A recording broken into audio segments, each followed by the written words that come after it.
आता बघूयात पुणे जिल्ह्यातील टॉप 9 बातम्या। पुणे शहरात स्पर्धा परीक्षेच्या विद्यार्थ्यांना कमी दरात अभ्यासिकांची आता सुविधा उपलब्ध होणार। नाममात्र दरात जागा उपलब्ध करून देण्यासाठी पालिकेची तयारी ही सुरू। पुण्यामध्ये किमान तापमानात वाढ मात्र थंडी कायम राहणार, हवामान विभागाचा अंदाज।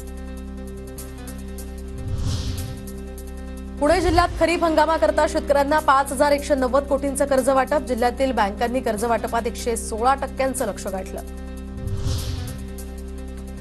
राज्यातील 29 लाख हेक्टरवरील क्षेत्र विमा संरक्षित। रब्बीमध्ये विम्यासाठी 41 लाख अर्ज, तर प्रशासनाकडून ऑनलाईन अर्ज करण्याचंही आवाहन।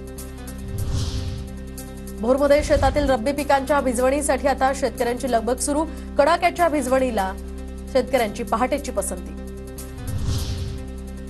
पुणे शहरातील 325 चेंबर्सच्या झाकणांभोवती दुरुस्ती, तर आता पालिकेकडून झाकणांभोवती दुरुस्ती करून चेंबर रस्त्याच्या समपातळीमध्ये आणण्याच्या कामास वेग। पुण्याच्या खेड तालुक्यातील दत्तवाडीमध्ये दत्त जयंती निमित्तानं अखंड हरिनाम सप्ताह। विठू नामाचा गजर करत टाळ मृदुंगाच्या गजरात अखंड हरिनाम सप्ताह सुरू। पुण्याच्या खेड तालुक्यातील प्रति पंढरपूर कडूसमध्ये दत्त जयंती, भाविकांसाठी मासवडीचा महाप्रसाद। 5000 भाविकांनी घेतला महाप्रसादाचा आस्वाद।